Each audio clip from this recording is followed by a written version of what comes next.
अस्सलामुअलैकुम, welcome back to my channel AR's kitchen recipes and vlog. कैसे हैं आप सब? उम्मीद है कि आप सब खैरियत से होंगे। तो आज हम बहुत ही मज़ेदार 2 से 3 चीज़ें डालकर ही चॉकलेट सिरप बनाएंगे, जो आइसक्रीम में, ब्राउनी में, केक में और डोनट्स वगैरह में बहुत सी चीज़ों में यूज़ होता है। ब्रेड्स वगैरह पे भी बच्चे लगा के खाते हैं इसको, और ये 2 से 3 महीने तक स्टोर भी कर सकते हैं, ख़राब नहीं होता। कैसे बनाना है, किस तरह बनाना है, क्या चीज़ें हमें इसके अंदर ऐड करनी है, सब मैं डिटेल्स के साथ आपके साथ शेयर करूँगी। अगर आप मेरे चैनल पर न्यू हो, सबसे पहले इसको लाइक करें, सब्सक्राइब करें और बेल आइकन को प्रेस करना मत भूलें, ताकि आने वाली हर न्यू वीडियो की नोटिफिकेशन सबसे पहले आपके पास आ सके। मैंने यहाँ पर लिया है आधा कप दूध और आधा कप मैंने पानी डाला था। पानी डालने की जो वीडियो है वो मुझसे मिस हो गई थी। और इसके बाद मैं आधा कप यहाँ पर चीनी डाल दूँगी और आधा चम्मच मैंने इसके अंदर वनीला एसेंस का ऐड किया है। और थोड़ी सी चीनी यहाँ पर आप देख सकते हैं मैंने बचा ली थी, क्योंकि ये बड़ा मग था, बड़ी प्याली थी मेरे पास।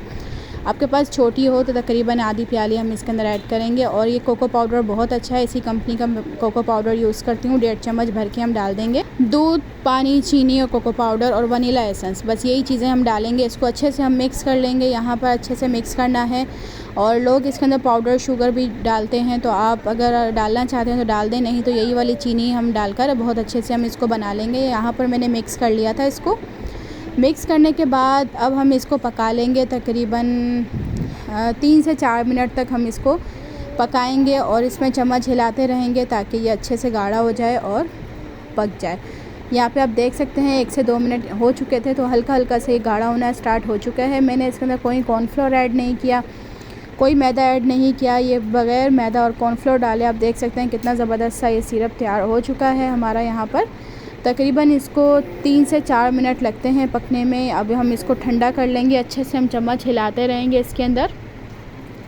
और इसके अंदर आप चाहें तो आधा चम्मच मक्खन भी ऐड कर सकते हैं, ब्लू बैंड ऐड कर दें, या ऑयल 1 चम्मच ऐड कर दें। मैंने नहीं किया था, अगर आपको करना है तो आप कर सकते हैं। बगैर ऑयल डाले भी आप शाइनिंग इसकी चेक कर सकते हैं। माशाल्लाह बहुत ज़बरदस्त ये तैयार हुआ था। जैसे जैसे ये ठंडा होगा वैसे वैसे ही आप देख सकते हैं कि गाढ़ा होना स्टार्ट हो रहा है।